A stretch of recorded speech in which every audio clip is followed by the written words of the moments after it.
रेहाना और रवि की शादी के बाद रवि के पास कुछ नहीं था। रेहाना, तुमने मुझसे शादी करके एहसान किया है। मुझसे ज्यादा तो तुम कमाती हो।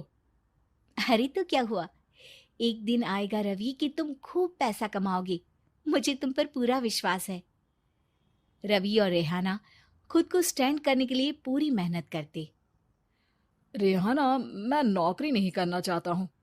तो कोई बात नहीं, मैं नौकरी करके घर चलाती हूँ, तुम बिजनेस सेट करने की कोशिश करो।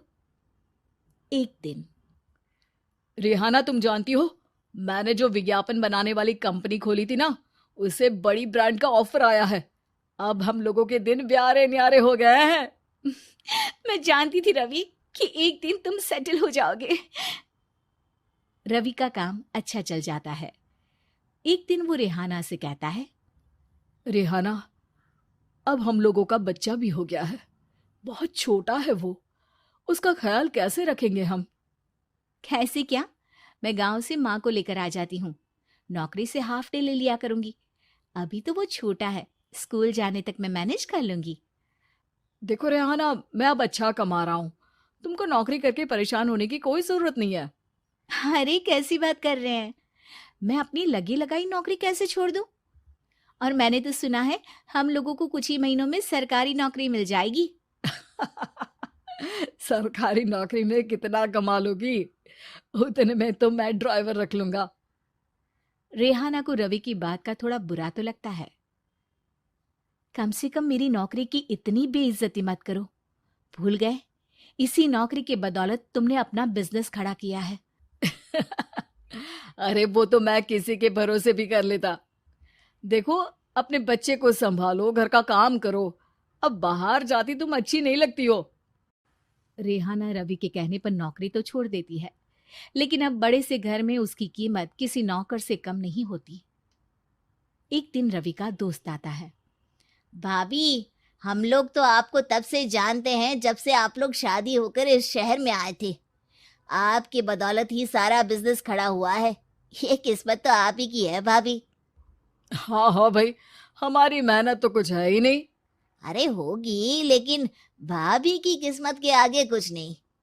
दोस्त वहां से चला जाता है, लेकिन रवि का गुस्सा सातवें आसमान में होता है। देखा कैसे बोल रहा था? अरे बिल्कुल अच्छा आदमी नहीं है ये। कैसी बात कर रहे हैं आप? प्रशांत भैया तो बहुत अच्छे इंसान है रवि। कैसे उन्होंने हमारे मुश्किल वक्त में हमारा साथ दिया था। अरे था पैसा तो साथ दिया, नहीं तो कौन पूछता है? रवि का व्यवहार पैसा आते ही अलग हो गया। वो बंदे को बंदा नहीं समझता। घमंड से घिरे रवि ने तो एक दिन हद ही कर दी। रेहाना, मैं अब तुम्हारे साथ नहीं रह सकता हूँ।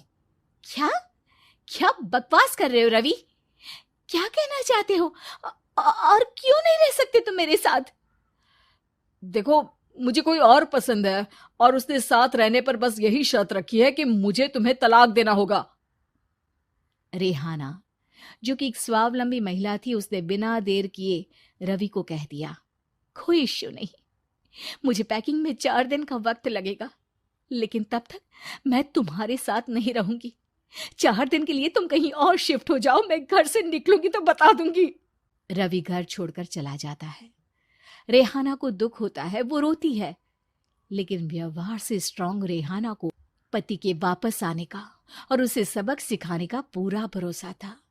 फिर एक दिन, अरे शुशिका, कब शादी करोगी तुम मुझसे? यार मैंने तो सोचा था तुम शादी से पहले मुझे विदेश लेकर जाओगे, महंगी कार दिलाओगे। अरे सब दिला दूंगा, लेकिन पहले मुझसे शादी तो कर लो। हाँ हाँ, क्यों नहीं। मैं कुछ दिनों के लिए अपने मम्मी पापा के पास जा रही हूँ और लोगों से अपनी शादी की बात करूंगी। अरे शुशिका, कैसे रहूंगा मैं तुम्हारे बिना? अब तो शादी ही होने वाली है हम लोगों की। शुशिका रवि को छोड़कर चली जाती है।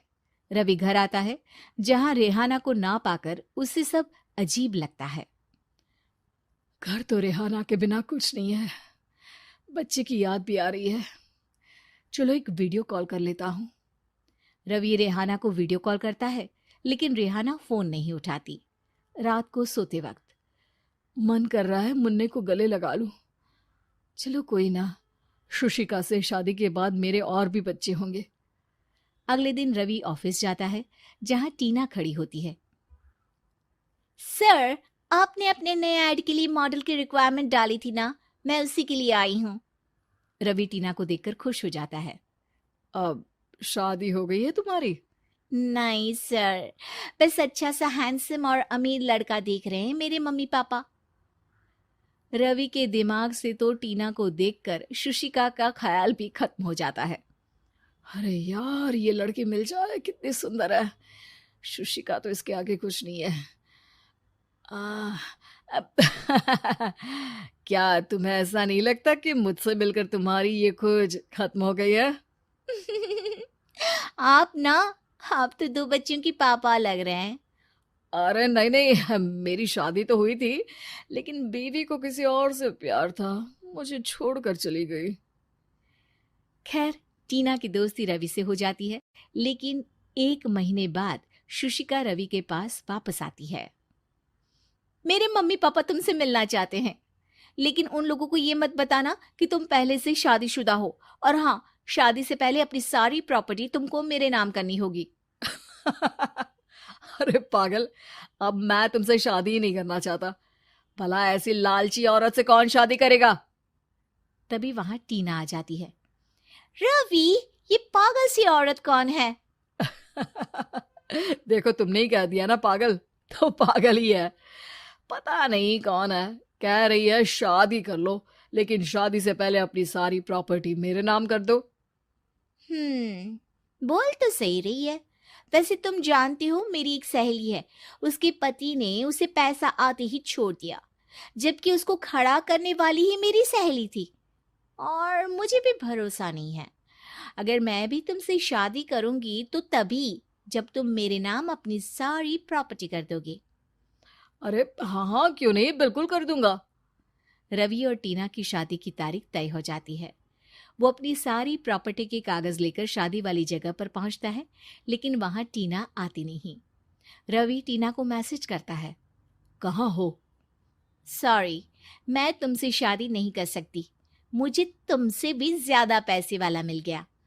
रवि को गुस्सा आ जाता है। वो गुस्से से सारा डेकोरेशन तोड़ रहा होता है कि वहां रेहाना आ जाती है। सर, क्या हो गया?